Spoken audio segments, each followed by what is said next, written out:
Hello, it's Satya. See me at jensatya.com.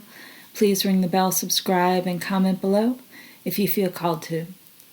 Today I'd like to talk about the topic of optimism in all that's going on in the world right now with the coronavirus.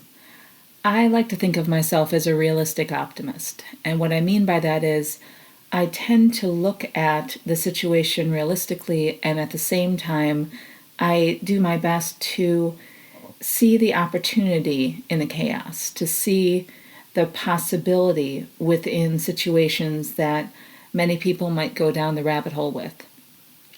And hopefully through that, I hold a certain level of perspective that balances with some of the consistent negativity that can occur in situations like this.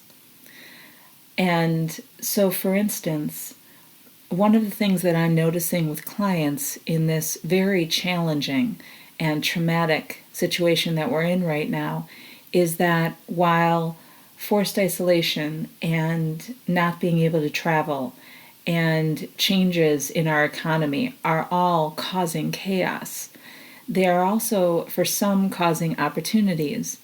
And for instance, there is an opportunity for some of my clients that not having to travel is allowing them to take better care of themselves.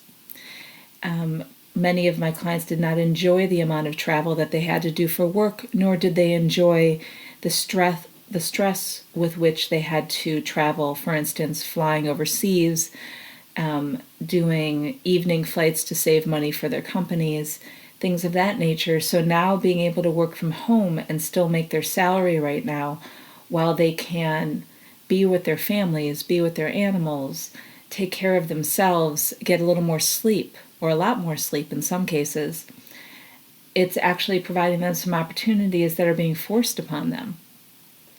Another thing that I'm noticing is families that didn't used to have meals together are having meals together for the first time in years. I'm also noticing people who never had time for themselves because they were working 24/7. They're having time to read books. They're having time to respond to emails and to talk to people they haven't talked to for years. They're spending time in nature. They're cooking meals where they used to only eat takeout.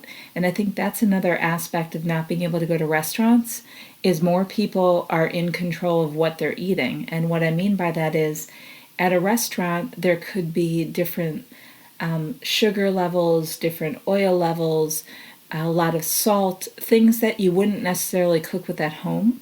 And when we're home and we're cooking our own food, we tend to use less ingredients, we tend to use less salt, and often no sugar. And so the food is naturally healthier. So part of this situation of not being able to do some of the things that we used to do may be actually improving our health in some respects. Now, I'm not saying any of this is easy, and I'm not saying any of this is something we would choose.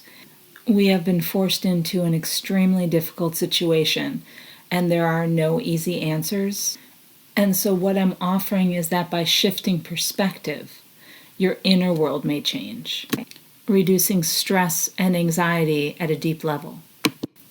I would encourage you to start to look at the changes you've been forced to make and consider, did any of those changes actually produce less stress for you? Did any of those changes give you more time? Did any of those changes improve your health?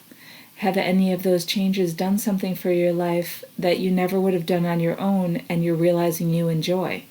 Allow for there to be possibility within the chaos. Allow for there to be options you didn't expect. It's okay with all the craziness going on for you to also have moments of enjoyment. Allow yourself to have those. Allow yourself to be human and have the whole experience. I hope this was helpful, and I look forward to hearing from you. Many blessings and good health.